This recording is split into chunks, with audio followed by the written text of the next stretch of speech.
They say nothing hurts worse than a broken heart. But let me tell you, there is a pain colder and sharper the moment you realize your own child is planning your murder.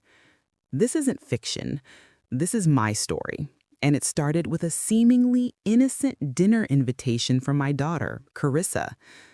I was 68 years old, living alone, thinking the biggest challenge I had left was keeping the squirrels out of my begonias. I had spent 30 years as a hospital administrator.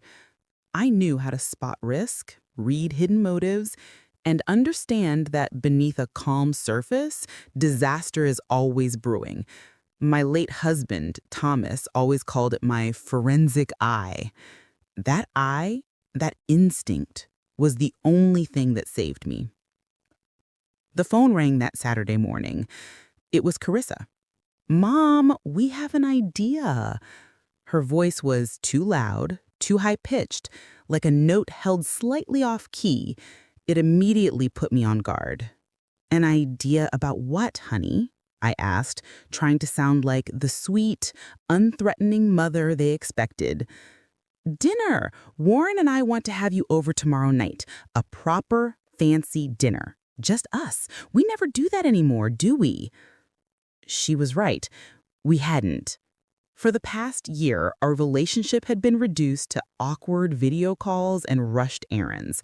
Usually, Carissa was calling with a new crisis, asking for money I didn't have, or subtly testing the waters about what she might inherit. But the real shock came when Warren took the phone. Warren, my son-in-law, a man who generally regarded me as a dusty piece of furniture. Suddenly, he was all charm. He was a cold, arrogant real estate developer who spoke in terms of leverage and profit margins. "Lorraine," he purred, his voice dropping into a deep, sickeningly polite register, "it's truly time we properly celebrated your good health. Carissa and I have missed you." Celebrating my good health?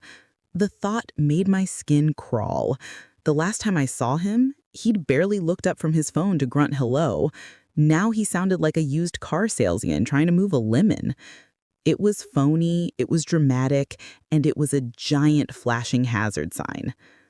"Oh, well, that's very kind of you, Warren," I replied, forcing my own voice to be equally smooth and deceptive. "What's the occasion?" There was that microsecond of silence, the exact space where a well-rehearsed lie is pulled from the script. "No occasion necessary, Lorraine," he returned, too quickly. "Just family. We're cooking your favorite. Thomas's famous lasagna recipe, actually." Carissa found the old card. Mentioning Thomas was a calculated blow. It was a tool to break through my skepticism, to replace my suspicion with a wave of sentimental memory. But it only made the whole act feel dirtier. Warren wouldn't touch Thomas's rustic lasagna with a 10-foot pole. He considered it beneath his palate. "Well, that sounds lovely," I said. "What time?" "7 sharp. Don't worry about bringing a thing. Just bring yourself." He hung up without saying goodbye. I stood in my quiet garden, the scent of damp earth and my favorite pink begonias, suddenly feeling like the smell of decay. I didn't just feel uneasy. I felt actively rejected. This wasn't a dinner family. This was a highly produced performance. And the only reason people put on a perfect performance is to hide something rotten underneath. I immediately decided I would go. I had to know. I wouldn't go as a mother visiting her child. I would go as a cold, professional auditor. My mind raced back over the recent financial history. 3 weeks ago, Carissa was hysterical. They were facing financial ruin. Their fancy life of columns and shutters was collapsing. They had begged me for $20,000, money I simply did not have unless I liquidated my retirement fund. I said no. That refusal had been met with ice, accusation, and silent treatment. And now suddenly they were happy, debt-free, and inviting me to dinner to celebrate my good health? No, the desperation hadn't vanished. It had simply moved to a different, more permanent, and sinister phase. They had found another way to solve their financial problem, and I was the solution. All afternoon, the phrase echoed in my ears, to celebrate your good health. It sounded like a toast, but in my gut, it registered as a countdown. I started making my preparations. My background wasn't just in budgeting, it was in medical administration. I knew the difference between a real cardiac event and a chemically induced one. I spent an hour online researching compounds that could mimic natural heart failure in an elderly woman. It felt absolutely insane, paranoid, like something out of a cheap thriller. But my gut wouldn't let me stop. When you're my age, you learn that the real dangers aren't random. They are intimate. They come from the people who know you, who know your weak spots, who know exactly when you'll be alone and drop your guard. This wasn't just a dinner. This was a confrontation with the absolute worst-case scenario. Being betrayed and eliminated by the person you raised. And I was walking right into their trap. Before I tell you what I found that night, tell me, where are you watching from? Drop your city in the comments. I read everyone. The next evening, I drove my old sedan toward their new, expensive-looking colonial house. It was a monstrosity of white columns and dark shutters, the kind of house that screamed aspirational debt more than old money. The yard was immaculate, the porch light was a little too bright, and the whole scene felt meticulously staged. I parked and walked up the pristine pathway. As I approached the front door, the smell of burnt garlic, quickly masked by an overwhelming synthetic scent of pine and cinnamon, hit me. That was the second major red flag. Thomas's lasagna never had burnt garlic. He was a perfectionist. And why the chemical air freshener? Were they trying to cover up an earlier cooking mistake? Or something worse? Carissa opened the door with a dazzling, almost frantic smile. She was wearing a dress I'd never seen before. Expensive silk, I guessed. Her makeup was heavier than usual, trying to hide what looked like sleepless nights under her eyes. "Mom, you're here. Oh, you look wonderful." She gave me a hug that was stiff, more like a photo opportunity than a genuine embrace. "You look lovely too, Carissa. My, what a beautiful dress," I said and meant it, even if the whole vibe felt off. Warren appeared behind her, equally dressed up in a crisp gray suit. He gave me a polite nod and an even more polite, practiced smile. It was a smile that didn't reach his eyes. His eyes were still the cold, calculating eyes of a businessman sizing up a competitor. "Lorraine, come in, come in. Everything is ready," he said, gesturing toward the dining room. And that's when I saw the third and perhaps most disturbing red flag, the dinner table. It was set not just for a family dinner, but for a royal banquet. White linen tablecloth, starched and pressed, gleaming silver cutlery arranged in perfect rows. I hadn't seen them use that silver since their wedding, 5 years ago. Crystal wine glasses, even though they knew I only drink water or tea these days. There were 3 tall, unscented white candles burning right in the center, and a small, perfect floral arrangement of white lilies. It was set too perfect. It was sterile. It lacked the warmth, the genuine messiness of real life. It felt like a trap baited with perfection. It was a shrine to formality, not a family gathering. "It's beautiful," I managed to say, carefully placing my handbag on the floor near the entrance, ensuring I knew exactly where it was. "Warren did it all," Carissa chirped, linking her arm through mine, her nails digging into my skin slightly. "Just wanted to make the night special, Lorraine," Warren added, pulling out my chair with an elaborate flourish. As soon as I sat down, Warren was already reaching for a glass and a clear glass carafe sitting near his elbow. "Now, before we get started with the appetizers, you must have a drink. I poured you a special glass of water. It's alkaline, filtered 6 times with a mineral complex that's supposed to be excellent for the heart. Doctor recommended, actually. I felt a sudden cold rush. For the heart. That phrase echoed in my mind, linking back to my paranoid searches earlier that day. Oh, Warren, that's so thoughtful, I said, forcing my hand to reach for the glass before my mind had fully processed the danger. But I'm not really thirsty yet. Perhaps I'll just wait until we sit down to eat. He didn't miss a beat. His smile didn't falter, but something in his eyes darkened, just for a split second. Nonsense, Lorraine. Hydration is key. Plus, Carissa and I already have ours. Look. He picked up his glass and Carissa's, and they clinked them together in a ridiculously celebratory gesture. They both took a visible, large sip. That was the key. He had to convince me it was safe. I had to play along. I lifted the glass, held it up to the candlelight, and took a small, careful sip. The water tasted completely normal. Clean, cool, maybe slightly mineralized, but nothing alarming. Ah, refreshing, I said, placing the glass back down. I made a point of looking away, distracting them. Is that the famous lasagna I smell? The dinner began, and the conversation was relentless. It was all about them, their new real estate deal, Carissa's recent business investment, and the luxury trip they were planning to the Caribbean. They talked over each other, their voices too loud, their laughs too brittle, like thin glass shattering. But as I listened, nursing my water and pushing the food around my plate, I started to feel it, a subtle, creeping heaviness in my chest. It wasn't pain, not yet. It was more like a dense fog settling over my lungs, making each inhale just a fraction more effort. I felt a sudden, profound sense of panic.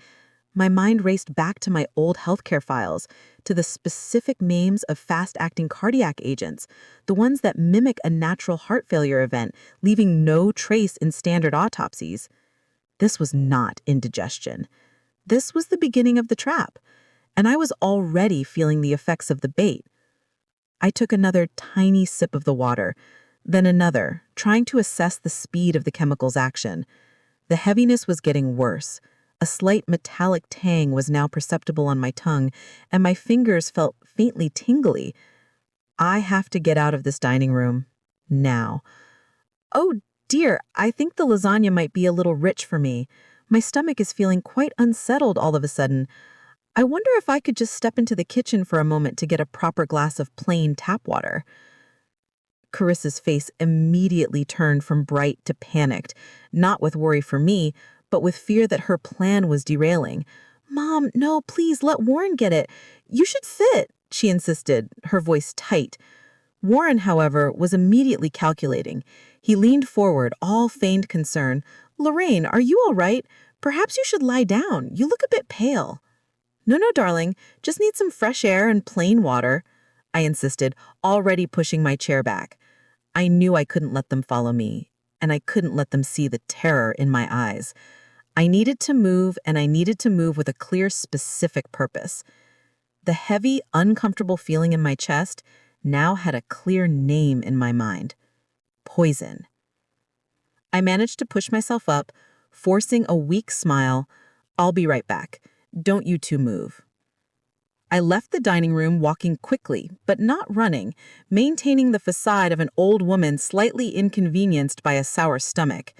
But the moment I turned the corner toward the kitchen, my movements changed. I was no longer Lorraine, the mother. I was Lorraine, the health administrator, recognizing a crisis and implementing the emergency protocol. The small mini cliffhanger was now upon me. I was in the danger zone, the chemical was in my system, and I had mere minutes to find the smoking gun. The moment I stepped into the brightly lit stainless steel kitchen, I dropped the act. The heavy, uncomfortable feeling in my chest was intensifying, but so was my clarity. The poison was slow, which meant I had time, but it also meant the danger was real and precisely calculated. This wasn't some clumsy, desperate act. This was sophisticated, meant to look like a sudden, fatal heart event in an elderly woman. They were aiming for the perfect crime. I leaned against the counter for a moment, letting the coolness of the marble seep through my silk blouse. I needed to focus on two things: mitigating the poison's effects and finding the proof. From the dining room, I could hear their voices, suddenly amplified. "See? She's just tired, Warren. She's just a little older now." Carissa's voice, high and nervous. "Nonsense, she's fine. Just needs a minute." "Don't worry, darling. It's working exactly as the literature promised. It's subtle," replied Warren, his voice a low, chilling whisper that carried just enough to hit the kitchen door. Literature. The word alone was a punch to the gut. They hadn't just stumbled onto a bad idea. They had researched this. They had a playbook. I grabbed a glass from the cupboard and filled it to the brim with plain tap water, drinking it down fast, hoping to dilute whatever was in my system. It helped marginally. The metallic taste receded a bit, replaced by a churning fury in my stomach. Then the forced laughter started. Ha ha ha! It was the most grating sound I had ever heard. Carissa and Warren were suddenly erupting into peals of manic, joyous laughter, completely unconnected to any conversation I could hear. "Oh, Warren, you're so funny. Remember that ridiculous thing you said about the yacht?" Carissa shrieked, her voice shaking with an unnatural edge. "Yes, my dear, we'll need a bigger one for the Caribbean, won't we?" Warren bellowed back, his laugh deep and theatrical. They were creating an alibi, a wall of sound that was supposed to be the soundtrack to my sudden collapse. They wanted any potential neighbor or stray thought to register. They were so happy and excited that night. Lorraine was there, and they were laughing the night away. They were trying to establish a false timeline of carefree celebration. But I remembered the real soundtrack of our relationship just 3 weeks ago. It wasn't laughter and yacht talk. It was tears and desperation. I pictured Carissa's face on the video call, blotchy and red, holding up the eviction notice for their rental office. "Mom, please, just $20,000. Warren's investors bailed and we are completely sunk. We have nothing left." I had said no. Not out of malice, but because they had blown through every loan I had ever given them, buying status symbols they couldn't afford. I explained, gently but firmly, that the money I had was Thomas's legacy, tied up in my house and a small non-liquid trust designed to cover my own health care for the next 2 decades. You don't care about us, Mom. You'd rather watch your own daughter fail, she had screamed, the betrayal cutting deeper than any threat. Now, suddenly, that desperation was gone, replaced by this hideous, hollow mirth. The contrast was too stark. The gap between Carissa the beggar and Carissa the socialite on the verge of wealth was the widest, most obvious crack in their performance. This wasn't just about money. It was about the sickening realization that my daughter had chosen greed over blood, and that her current laughter was literally the sound of her anticipating my last breath. The emotional punch was overwhelming. This was the moment I realized I wasn't just dealing with a financial crisis. I was dealing with 2 people who had severed their humanity for $2 million. The sudden shift in my breathing was another pattern interrupt. The mild heaviness was evolving into something sharper, a distinct pressure that started radiating slightly toward my left shoulder. The poison was progressing. I didn't have much time to look around. I had to focus. The kitchen was spotless, of course. Everything polished, everything in its place. Warren's obsession with order was the only reliable thing about him. But that also meant that anything out of place would stick out like a sore thumb. I moved slowly along the white quartz countertop, looking behind the espresso machine, under the cutting board block, anywhere that offered immediate concealment. Nothing. I opened the large utility drawer next to the oven, the one where most people keep random tools, batteries, and mismatched junk.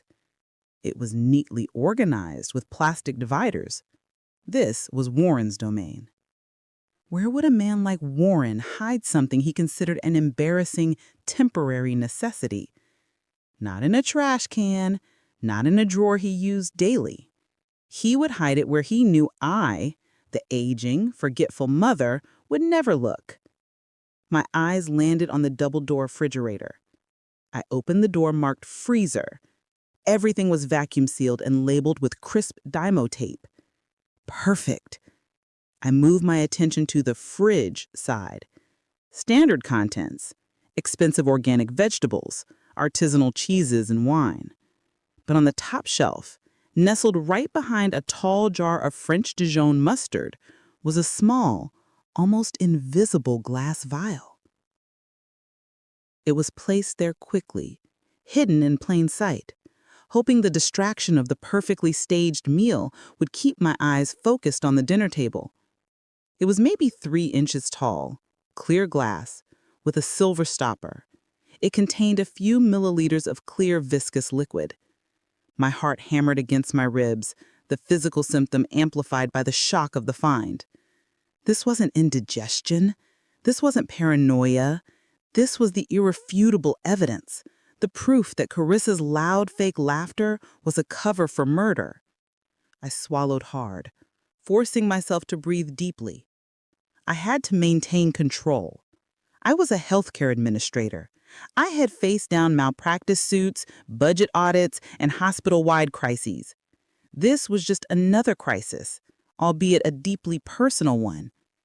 I reached out, my fingers trembling only slightly, and grasped the cold vial.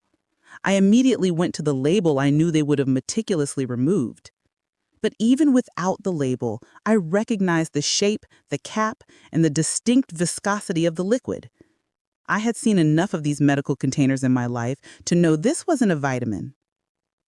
I carefully tucked the vial into the inner, zipped pocket of my purse, which was still sitting by the front door. The physical evidence was secured. But there was still something missing. The motive, the why that would drive my own flesh and blood to this absolute, sickening extreme. I took another long drink of water, rinsing my mouth again. I knew the physical effects would pass slowly, but they were a clock counting down. I had to finish my mission. I moved from the kitchen, leaving the faucet running for a moment longer than necessary to cover the sound of my movement. I returned to the dining room door, forcing the expression of a slightly relieved, yet still ailing old woman. "Better?" Warren asked, his theatrical smile back in place. "A little," I murmured, holding my head. "Just a little dizzy now, I think. That lasagna really is rich." "Oh, Mom, you worry me," Carissa cried.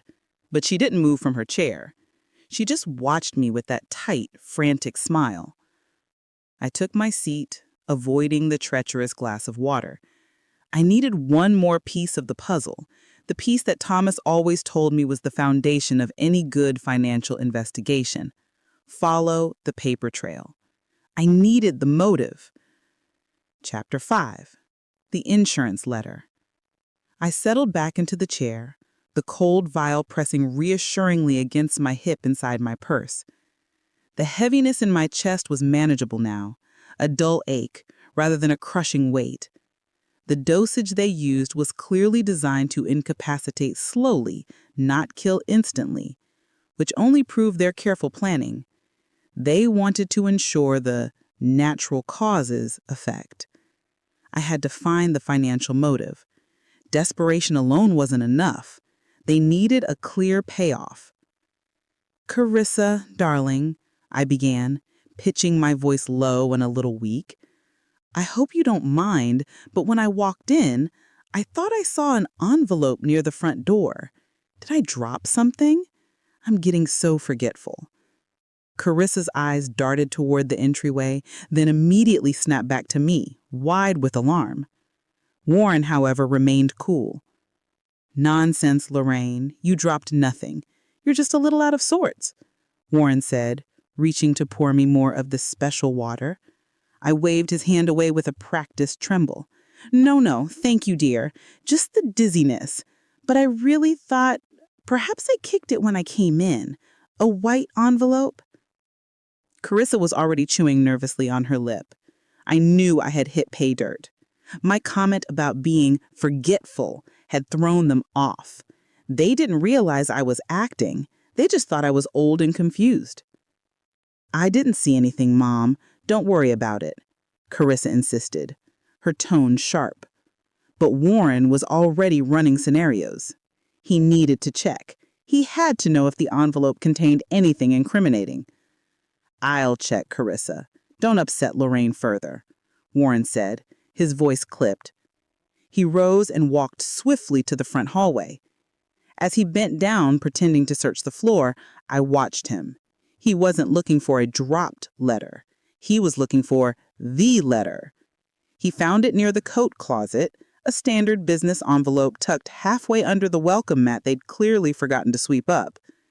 He palmed it instantly, his movements quick and professional. He didn't want me to see the return address. Ah, nothing, Lorraine. Just a piece of junk mail, I suspect.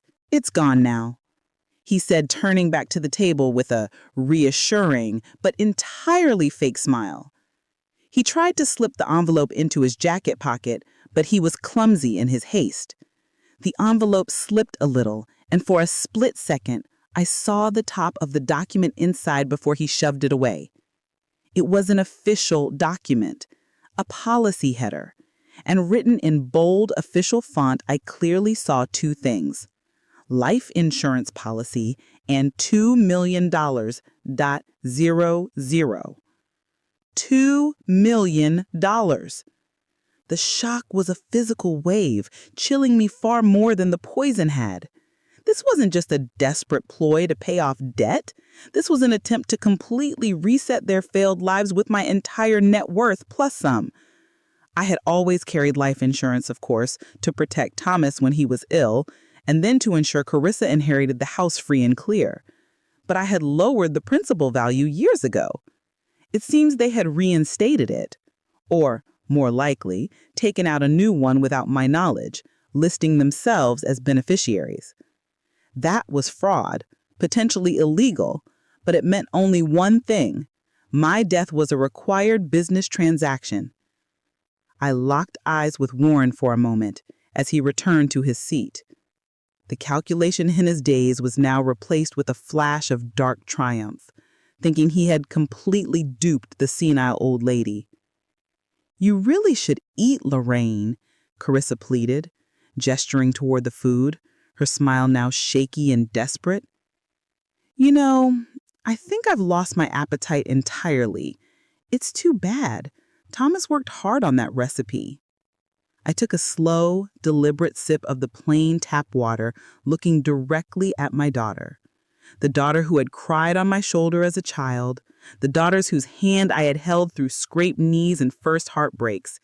And now, she and her husband were sitting across from me, their laughter fading into silence, waiting for the poison to finish its job so they could cash out. This was the moment of full, sickening realization. The moment where I understood that my own daughter stood to gain everything. $2 million from my death. This was no longer suspicion. It was war. Lorraine realizes her own daughter stands to gain everything from her death. The game of wits has begun.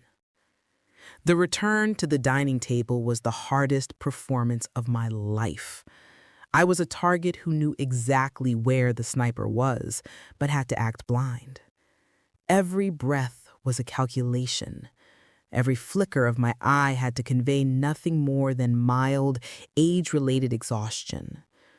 I didn't touch the special water again, and I didn't touch the lasagna. My appetite was gone, replaced by a cold knot of dread and surgical clarity.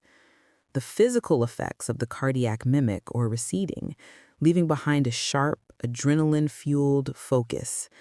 I had the vial, the smoking gun in my purse, and now they have the insurance letter, the motive, stuffed in Warren's pocket. The table was silenced, the air thick with the residue of their fake laughter and my near death. Carissa broke the silence, her voice a strained wire ready to snap. "Mom, you really should eat. You're worrying me. You look so pale." "It's just the rich food, dear," I murmured, deliberately slurring the R slightly, leaning into the stereotype they were hoping for. "And the candles, they make me a little woozy." But Warren, however, was not concerned about my health. He was worried about my story. He was worried that if I collapsed later, I might have made some inconvenient final observation. He needed to establish a narrative of senility and confusion immediately. He leaned forward, placing his elbow on the immaculate white tablecloth. His smile was wide and pitying. "Lorraine, I think you might be forgetting things. You see, the water I gave you was specifically formulated to help cardiac function, not hinder it. It's what my chiropractic calls a cardio mineral boost. Perhaps you misunderstood the conversation when I poured it." I blinked slowly, feigning a deep confusion. "Oh, did you say chiropractor? I thought you said maybe my hearing is going. But the water? It was just water, wasn't it?" I was testing him. He didn't deny the chemical. He denied my memory of the chemical's effect. He was running the classic gaslighting playbook. "Of course it was water, Lorraine, with minerals. You're getting a little forgetful, aren't you?" Warren's voice was gentle, almost parental, which only made my stomach clench tighter. "Just last week, you forgot to pay your phone bill, didn't you? Carissa had to call the company for you." This was a deliberate, sharp insertion of a small, real embarrassing detail designed to make me doubt my own sanity. He wasn't just hiding a crime, he was trying to assassinate my credibility before the crime was even complete. Carissa chimed in, rushing to back him up. "Yes, Mom, you left your keys in the refrigerator last Tuesday. We talked about it. Don't you remember that?" They were working in seamless tandem, weaving a tapestry of manufactured frailty around me. They were painting the picture of the typical aging widow, confused, slightly paranoid, and prone to misremembering medical advice. If I were to die later that night, they could easily tell the police, "She was very confused at dinner. She thought the mineral water was poison." But I was ready for this. My years in healthcare had taught me that when a patient or a colleague starts questioning your recollection of facts, they are nearly always projecting their own misdeeds onto you. I looked at Warren, letting a slight, knowing warmth into my eyes. The warmth of a person who has seen this dirty trick played 1,000 times. When someone tries to rewrite your memory, they're hiding their own sins. The realization hit me like a cold wave. My daughter and her husband weren't just murderers. They were cowards who needed me to believe I was crazy before they could kill me. I played my role perfectly. I sighed, shook my head gently, and gave them a genuine look of defeat. "Oh dear, maybe you're right, Warren. It must be my age. I must be getting confused. I am so sorry for making such a fuss about the water." The relief that flooded Carissa's face was almost blinding. She reached across the table and patted my hand, a gesture that felt like a clammy piece of raw meat. "It's okay, Mom. It happens. We just worry about you." "You worry about the life insurance premium, darling." I used the remainder of the evening to solidify my act of compliance. I listened patiently as Warren droned on about his latest failed property venture, nodding intermittently, offering only vague, agreeable phrases like, "Oh, how wonderful," or "That's so clever, Warren." I made sure I sounded drowsy, even yawning discreetly. I was establishing the pattern they wanted, the slow-moving, forgetful, elderly mother who just needed to go home and rest. When I finally stood up to leave, I wobbled slightly, leaning heavily on the back of my chair for support. "I really must go, darlings. I think this rich dinner has quite done me in, and I'm exhausted." "We completely understand, Lorraine," Warren said, jumping up to help me. He was eager to get me out the door before the poison could completely clear my system. He didn't want me to spend another conscious minute in his house. He walked me to the front door, putting a solicitous, possessive hand on my back. I felt the lump of my purse, with the vial inside, press against his hand. I almost laughed at the irony. He was helping the weapon of his destruction leave his premises. "You drive carefully now, Lorraine, and please call us immediately if you don't feel well later tonight. We are here for you," Carissa said, her voice dripping with artificial sincerity. "I will, dear. Don't worry. I promise you I won't forget a single detail of this evening." I stepped out onto the porch, breathing the cold night air deeply. It tasted like salvation. I got into my old sedan, started the engine, and pulled out onto their pristine white street. My heart was still pounding, but not from the poison anymore. It was pounding from the exhilaration of having just won the first round of a high-stakes game.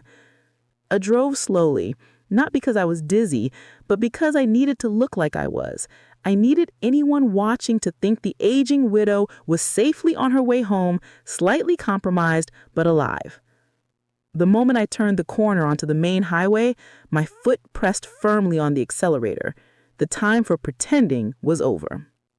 I drove for 10 minutes, maintaining a perfectly normal speed until I reached the next exit, a deserted commercial district with a brightly lit 24-hour pharmacy. I pulled my sedan into the far corner of the parking lot, positioning it under the strongest security light. I turned off the engine and locked the doors. Now I could finally drop the facade. The venomous weight of their betrayal slammed into me. The physical nausea from the poison was replaced by a churning moral disgust. This was my daughter, the one who used to run to me with tears streaming down her face because a butterfly had died. Now she had ordered my death for a mortgage payment. I reached for my handbag and unzipped the inner pocket. The glass vial, cold and tiny, felt monstrous in my hand. It was all I had, a few milliliters of clear fluid and $2 million of motive. My first thought was panic. Call the police, now. Tell them everything. But my administrative brain, trained to anticipate failure points, immediately stepped in. What would the police do? They would arrive at Carissa's house, they would find the immaculate dining room and the concerned, well-dressed couple. Warren would show them the cardio-mineral complex carafe and explain that his dear, forgetful mother had a dizzy spell and made a strange accusation. Carissa would try perfectly, testifying to my recent memory lapses. They would have an airtight alibi of concern, manufactured laughter, and a prior history of my alleged confusion. The vial, with its label removed, might be dismissed as anything.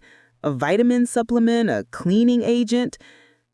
They would be arrested, yes, but then released. They would dispose of the carafe, erase their internet search history, and most importantly, they would know I was coming for them. They would escalate. I closed my eyes and leaned my head back against the worn leather seat. I could almost hear Thomas's voice, calm and steady, giving me his final piece of advice, the one he gave me before every major hospital board meeting, every tense negotiation. Never show your hand too early, Lorraine.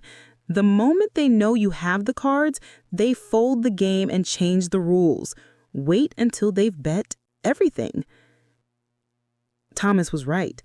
The moment I presented this vial, they would lawyer up, deny everything, and claim entrapment. The battle would become public, messy, and inconclusive. I would lose my money fighting them, and they might walk free. I needed more than a vial. I needed a clear, documented confession or a direct, undeniable attempt on my life caught in the act. I needed a perfect trap. I pulled out my phone. I didn't call the police. I called Dr. Marcus Albright, an old colleague who now ran a private forensic lab 2 states over. He was trustworthy, discreet, and owed me a favor the size Of a small hospital wing after I covered up a major budget shortfall for his department years ago. Marcus, it's Lorraine. I need a favor. An urgent one. I need a high-grade, discrete toxicology report run before sunrise. No paper trail, no questions asked. I will bring the sample to your private entrance in 4 hours. Marcus, bless his heart, didn't hesitate. The private entrance it is, Lorraine. Be safe. I'll have the mass spectrometer warmed up. Hanging up, I felt the first real flicker of hope. The evidence was safe, and the game was still running according to my rules. The vial was now formally out of Warren's reach. It was no longer just evidence, it was leverage. But I needed to do more than prove the poison existed. I needed to legally disarm the motive. I needed to ensure that even if they succeeded next time, the money would vanish the second I did. I needed to see my lawyer, Michael Donovan, first thing in the morning. I spent the rest of the dark drive back home not in fear, but in detailed planning. My hands were steady on the wheel. My mind, usually focused on the small comforts of retirement, was now a steel trap of legal strategy and counter-espionage. I was calculating the timing of the next contact, the placement of the cameras, the words I would use to draw them back in. I realized with a crushing sadness that the mother I was had died tonight at their dining table. The woman who drove home was a soldier, tasked with the grim duty of bringing justice against her own blood. The hardest part wasn't the fear of death. It was the chilling acceptance that Carissa and Warren were already gone, replaced by 2 greedy strangers in my daughter's skin. I arrived home just before midnight. I took the vial, wrapped it tightly in foil, and sealed it in a nondescript medical container I kept in the garage, a souvenir from my old job. It would be safe there until my trip to Marcus's lab in a few hours. The real work, the legal work, began when the sun rose. I met with Michael Donovan, my estate lawyer, at 8 a.m. sharp. Michael was a no-nonsense man in his mid-50s who understood complex family trusts and, thankfully, did not mince words. He poured me coffee and listened silently as I recounted the details of the previous night. The overly solicitous invitation, the poisoned water, the hurried discovery of the vial, the forced gaslighting, and the flash of the $2 million life insurance policy header. I presented the facts clinically, without emotion, just as I would present a budget shortfall to a board. When I finished, the only sound was the clicking of his pen. Michael looked utterly stunned, his professional composure cracking only slightly around the eyes. "Lorraine," he said finally, rubbing his temples, This is beyond anything I've encountered. Do you have the vial?" "It is secured and on its way to a private forensic analysis right now. I expect preliminary results by noon." "And the insurance policy?" Warren pocketed the paper, but I saw the amount and the header. $2 million, naming them as beneficiaries. The motive is pure liquidity. Michael leaned back, his chair creaking. "All right, we have an attempted murder, and we have motive. What is your goal, Lorraine? Do you want to go to the police immediately with the evidence?" "No, Michael, I need to take their weapon away first. The police action, while necessary, is a one-time shot. They will claim I'm crazy, or they'll claim they found the vial and plan to turn it in. They will survive the initial arrest. I need to make sure that the financial reward, the entire reason they're willing to commit this atrocity, disappears the second they're implicated." I slid a notepad across his desk on which I had sketched out a legal structure. "I need you to draft a new amendment to my estate trust today. It needs to be ironclad." Michael took the pad. His eyes scanned my handwritten notes. Irrevocable Contingent Beneficiary Trust.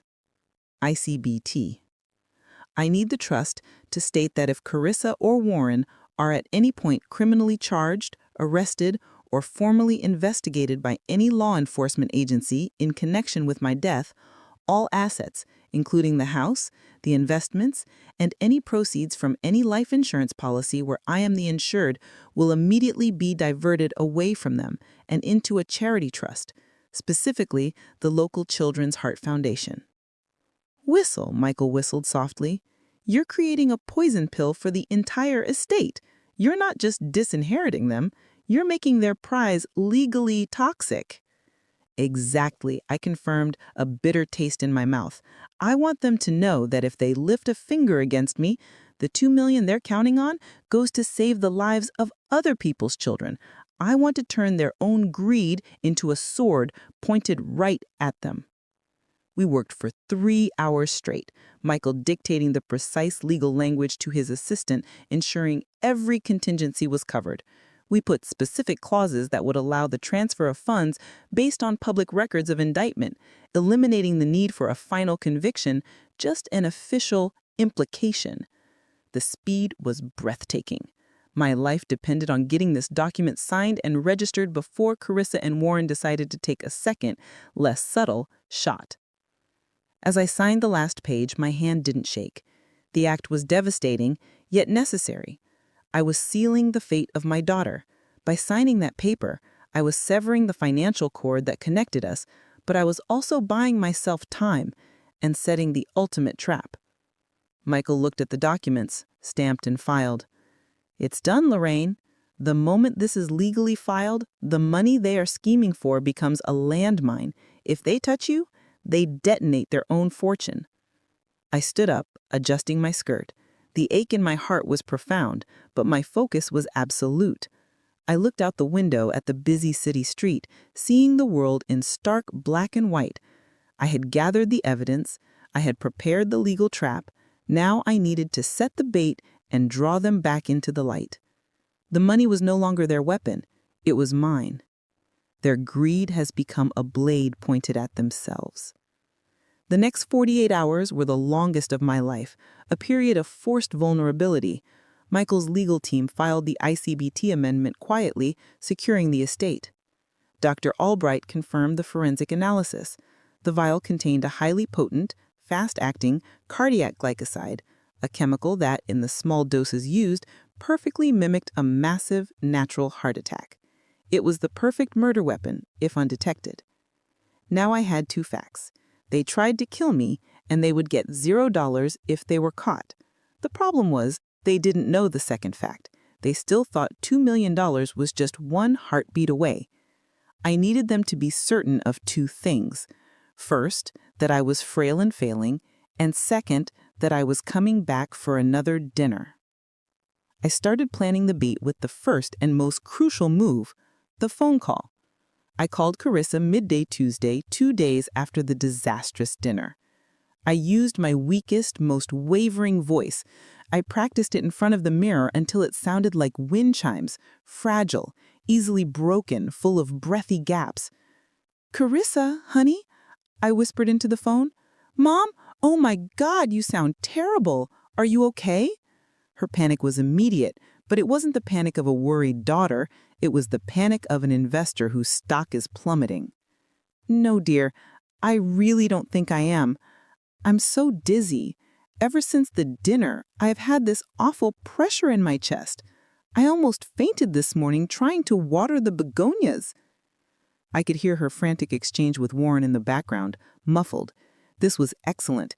They were realizing the poison hadn't killed me instantly, but they were convinced it was a slow-acting success, a ticking clock leading to a natural-looking death. Their initial failure was turning into an even greater opportunity. They wouldn't need to try again, they just needed to wait. "Mom, listen to me," Carissa's voice returned, suddenly calm and firm, the voice of a caregiver who has everything under control. "You need to rest. You need a second opinion. I'm worried about your heart. Warren thinks it might be stress, but we just want to make sure." I think you're right," I gasped dramatically. "I need to see a doctor immediately. I just feel so weak, Carissa. I feel like I'm forgetting things again. Silly things." I let that last phrase hang in the air, allowing the gaslighting from the dining table to sink in like concrete. They had convinced me I was sentile, and now I was confirming their narrative. They must have been ecstatic. They had preemptively discredited my own deathbed accusations. Then I delivered the second piece of bait, the opportunity. I continued, my voice barely above a breathy sigh. "I've been thinking. I found Thomas's special reserve Merlot in the cellar. You remember, the one he only opened for the biggest deals. I think we should have a celebratory glass. Just a small one.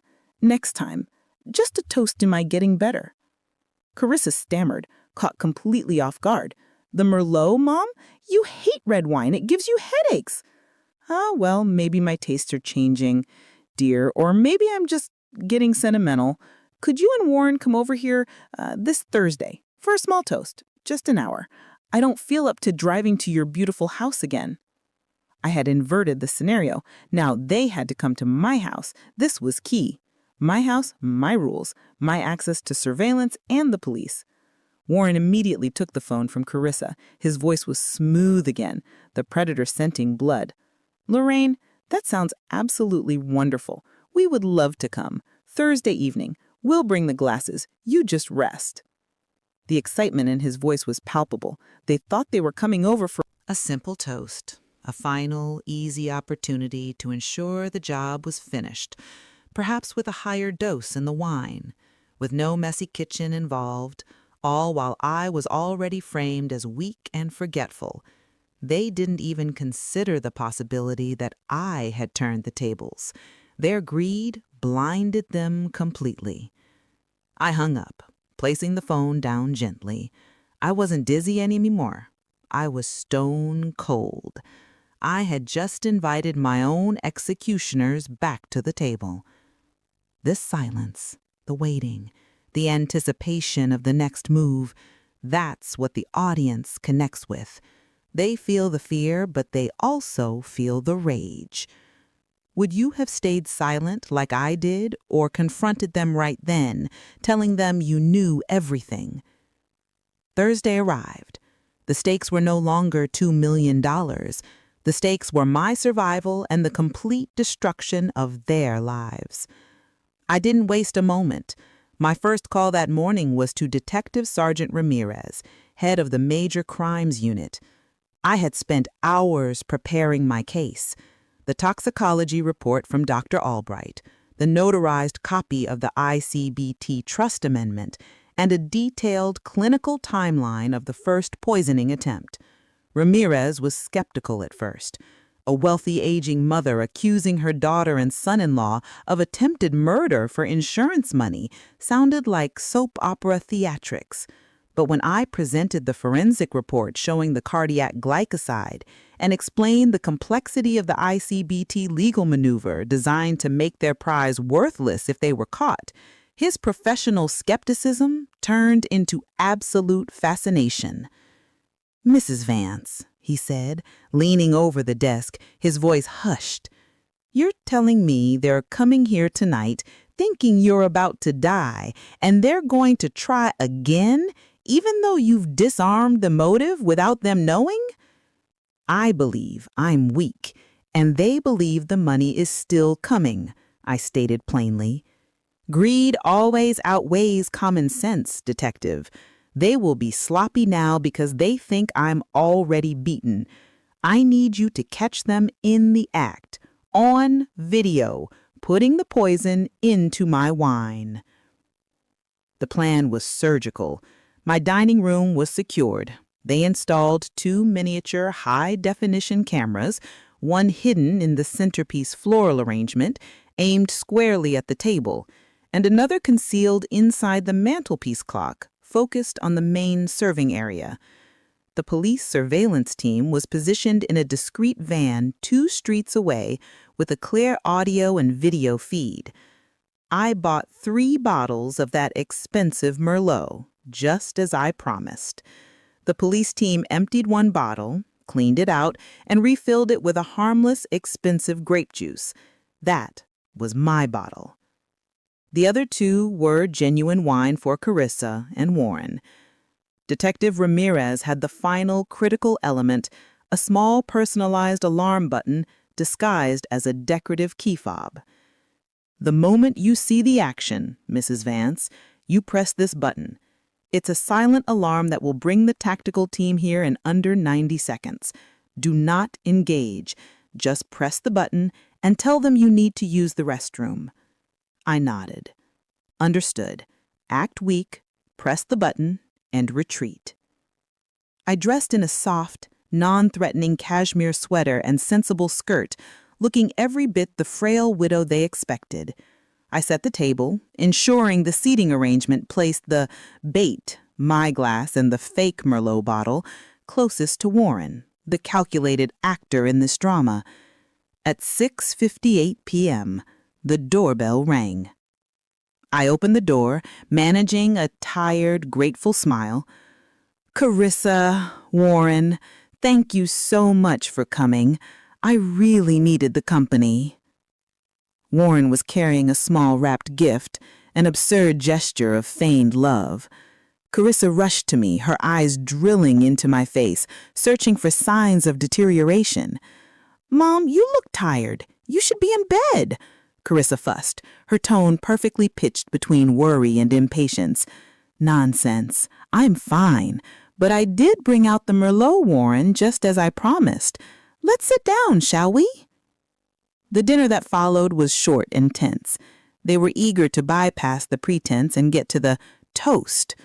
Warren kept glancing toward the kitchen, clearly nervous about the hidden vial. "We'll skip dinner, Lorraine," Warren declared, forcing a jovial clap of his hands. "Let's just have that celebratory toast. To your full recovery." I watched him pour the wine. He filled Carissa's glass, then his own, and finally he poured the grape juice into my special glass. The bottle of fake Merlot was set down directly in front of him. "To family and to health," Carissa cheered, tapping my glass. I took a sip of the sweet, non-alcoholic grape juice, making sure to smile at them both. "Delicious. Thomas would be so proud." This was the lull, the moment before the attack. They had watched me drink the clean liquid. They needed to ensure the job was done permanently and quickly now that they were convinced I was already weakened. Warren leaned back in his chair, taking a long, contemplative drink of his wine. He let the silence stretch for several seconds, watching my face for any sign of collapse. When none came, he grew visibly agitated. His eyes darted from my face to the wine bottle. He knew he had to act fast or risk me recovering fully. "You know, Lorraine," Warren started, his voice casual, "that wine is quite strong. Maybe you should have a little water with it, just to stay hydrated." He stood up, walking toward the small serving cart where I had placed a carafe of fresh tap water. He reached for the carafe, but then, in a smooth, calculated movement, he pivoted slightly. His hand dipped quickly into the inside pocket of his crisp gray suit jacket. The movement was barely a flicker, a professional sleight of hand. He pulled out a second, identical vial, the backup, the insurance policy for the initial failure. He uncapped it with his thumb, and in a single, fluid motion, he tilted the vial over my glass of grape juice, letting several clear drops fall into the liquid. I watched it all unfold, my mind ice cold. Every muscle in my body was tight. I felt the heavy, awful weight of this final, undeniable betrayal. This wasn't just a crime. It was an execution order, carried out by the man I trusted with my daughter's happiness. The entire sequence, the retrieval, the uncapping, the deployment, was captured in crystalline high definition by the camera hidden in the centerpiece. I kept my face utterly neutral, maintaining the look of the sleepy, dazed widow. I reached down, my hand closing around the small decorative key fob in my lap. I pressed the button once, a silent, non-negotiable signal sent straight to Detective Ramirez. Warren returned to the table, smiling a wide, sickeningly relieved smile. He pushed the glass towards me. "There you go, Lorraine. A little diluted. Perfect." He settled back into his chair, watching me intently, waiting for me to take the final, fatal sip. Carissa was also watching, her breathing shallow. The tension in the room was electric, the silence deafening. I looked at the glass, then at my daughter, and I gave the performance of my life. I gave a small, contented sigh and started to raise the glass toward my lips. Then just before the glass touched my mouth, I placed it back down on the table with a soft, deliberate clink. "Oh, dear me," I said, forcing a sudden, concerned frown. "All this excitement has quite exhausted me. I need to run to the restroom, darling. I'll be right back." I rose slowly, deliberately, giving them no reason to stop me, and walked toward the hallway. I heard the frantic, whispered exchange behind me. "No, wait, Warren, stop her!" But it was too late. I was already through the swinging kitchen door. Warren slipped something into her wine, caught on camera. The police are en route. The moment I stepped into the kitchen, the door swung shut, muffling the panic from the dining room. I didn't head for the restroom. I walked straight to the secure phone the police had installed next to my refrigerator, placing my hand firmly on the dial. I didn't need to call 911. The silent alarm had already been sent.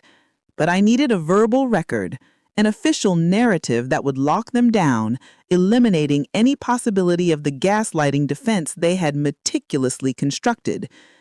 I took a deep, steadying breath, shedding the weak, forgetful persona like an unwanted coat. The voice I used was not the exhausted widow they knew, but the ice-cold, precise hospital administrator. "This is Lorraine Vance. I am at 14 Willow Creek Drive. I have 2 individuals in my dining room, my daughter, Carissa Vance, and my son-in-law, Warren Vance.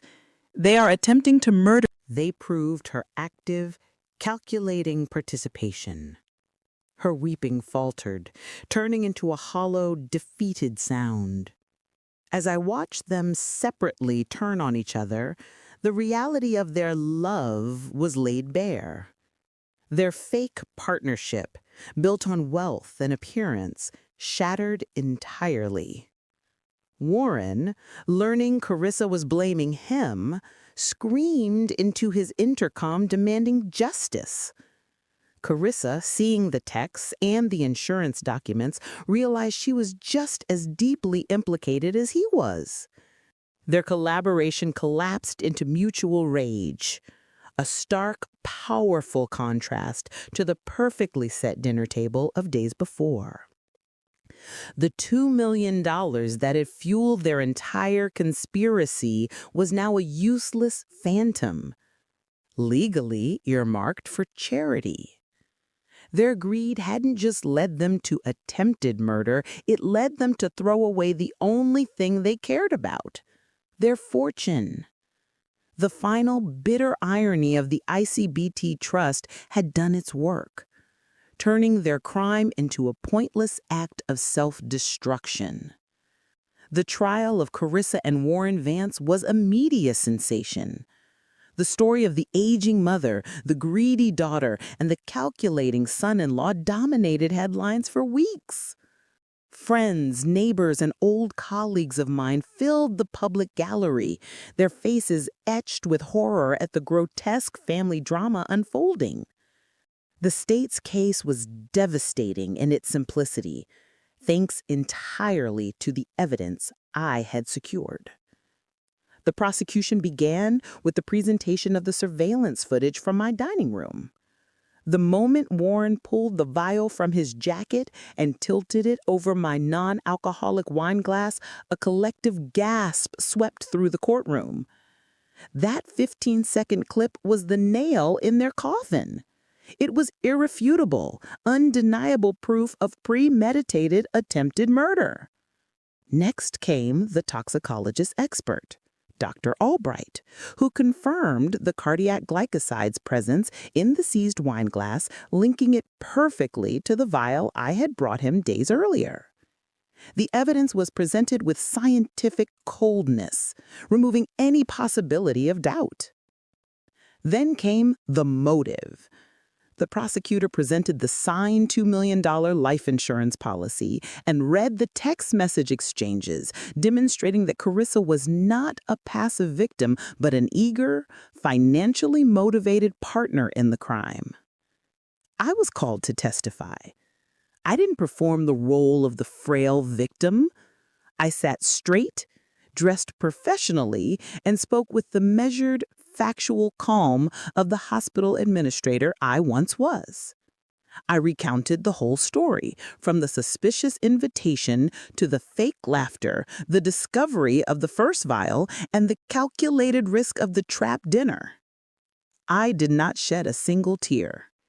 Tears were for the past, and I was focused on the unassailable facts. The public humiliation was profound. The beautiful, wealthy Carissa and the sharp, powerful Warren were reduced to two small, terrified figures huddling with their defense lawyers. Their entire fake identity, the perfect house, the expensive clothes, the theatrical smiles, was revealed to be nothing more than a facade for the most primal, sickening form of betrayal. During cross-examination, their defense lawyers tried to fall back on the gaslighting strategy. "Mrs. Vance, isn't it true that you had been suffering from memory loss and dizzy spells leading up to this event?" "Objection, speculation," Michael Donovan interjected. Sustained. The lawyer tried again. "Isn't it true that you had expressed concerns to your daughter that you were growing senile and forgetful?" I looked at the lawyer, then directly at the jury. I expressed to my daughter that I was exhausted and dizzy after she and her husband attempted to poison me. Any suggestions of senility were part of their narrative, not mine. I have never been clearer than I was the night I realized my own blood was trying to kill me. The entire courtroom fell silent. The defense had been neutralized. As I left the stand, I paused and looked at Carissa. She avoided my eyes, but I saw the shame, the horror, and the dawning realization of her own downfall. She had gambled everything on my presumed weakness and lost it all to my unexpected strength. The prosecutor delivered a closing statement that resonated with every person in that room. "This case is not about money. It is about a moral failure so deep, so profound, that it violates the most sacred bond on earth. It is a reminder that you can never truly hide the blackness in your heart." Later, I stood outside the courthouse with Michael, the press cameras flashing, the crowd murmuring. It was Michael who spoke the line that summed up the entire heartbreaking affair, a line I've never forgotten. A truth born from ancient suffering. When greed sits at the table, love starves. The verdict, when it finally came, felt less like a shock and more like the inevitable settling of a heavy moral debt. The sentencing hearing was brief, clinical, and utterly devastating. Both Carissa and Warren had been convicted on multiple counts, including attempted murder and conspiracy. The jury had deliberated for only 3 hours, convinced by the video evidence and the cold financial motive. Warren stood emotionless as the judge delivered the sentence. His arrogance had hardened into an impenetrable shell of resentment. He received a sentence of 25 years in state prison, eligible for parole only after 20 years served. Given his age, it was a life sentence. Then came Carissa. She was sobbing again, but these tears felt different. Real, self-pitying, but real nonetheless. She pleaded for leniency, reminding the judge of her lack of prior record and blaming Warren's financial coercion. The judge was unmoved. He pointed to the text messages, the signed insurance application, and the fact that she chose to participate in the plot, not report it. Carissa received a sentence of 18 years with a mandatory minimum of 15 years served. The financial collapse was immediate. The $2 million life insurance policy was voided due to the fraud and criminal activity of the beneficiaries. My estate, already protected by the irrevocable contingent beneficiary trust, was formally liquidated. I, Lorraine Vance, ensured that the house, the investment portfolio, and the entire proceeds that Carissa and Warren had tried to kill me for, every single penny, were redirected to the Children's Heart Foundation. The very thing they craved was transformed into a legacy that would save lives, a final poetic justice against their avarice. I didn't attend the sentencing to gloat or to deliver some dramatic final speech. I was there because I needed to look at the consequences of my choice and the consequences of theirs one last time. As Carissa was led out of the courtroom, her handcuffs reflecting the harsh fluorescent lights, she finally looked at me. Our eyes locked across the polished wood of the courtroom floor. It was an unexpected public scene, a final silent confrontation. There was no begging in her eyes, no false sweetness, but raw, unadulterated pain and regret. She didn't mouth an apology or an explanation. She just stared, perhaps realizing that the mother who had saved her from herself was also the judge who had delivered her fate. I held her gaze. I did not smile. I did not frown. I offered no forgiveness and no condemnation. I simply stared silently, a witness to the final crushing moment when her greed cost her everything: her freedom, her marriage, and the unconditional love of her mother. The silence spoke volumes. It was the moment she understood that the life she chose, the life defined by betrayal, had officially ended. The door swung shut behind the prison guards, separating the $2 million conspirators from the world forever. The reckoning was complete. It has been 3 years since the trial. My life is quiet now, and I've learned to appreciate the simple perfection of my quiet garden, the scent of the damp earth, and the resilience of my pink begonias. The pain never stops hurting. A mother never fully heals from the betrayal of a child. It leaves a hollow space, an emotional scar that no amount of time or therapy can erase. I see Carissa's face sometimes in the quietest hours of the night, not the face of the criminal, but the face of the small girl who needed me. That's the wound that stays open. But pain, if you handle it correctly, can be turned into wisdom. What did I learn from standing at the precipice of my own murder, orchestrated by my own blood? I learned that money doesn't just corrupt, it isolates. Carissa and Warren were so desperate to escape their imagined shame of debt that they abandoned all humanity. They thought they were solving a financial problem, but they were actually extinguishing their own souls. I learned that true strength is not in confrontation, but in calculated patience. My years of being Thomas's wife and a healthcare administrator taught me to gather facts, secure evidence, and wait for the perfect moment to deploy my strategy. I beat them not because I was luckier, but because I was smarter and colder when it mattered most. I used their greed, the most predictable flaw in human nature, as the bait in my trap. The $2 million, now funding research and aid for sick children, is the only positive legacy I can take from this horror. Their avarice, intended to buy a yacht, now buys life. Sometimes walking away from the table, even when you have all the power, is the only move that saves you. Saving myself meant losing my daughter, but it meant gaining my integrity. And that, viewers, is a price worth paying. I often think about the nature of forgiveness. Is it ever truly possible to forgive a child who tried to bury you for cash? I don't know the answer. I only know that I chose self-preservation and justice for their crime.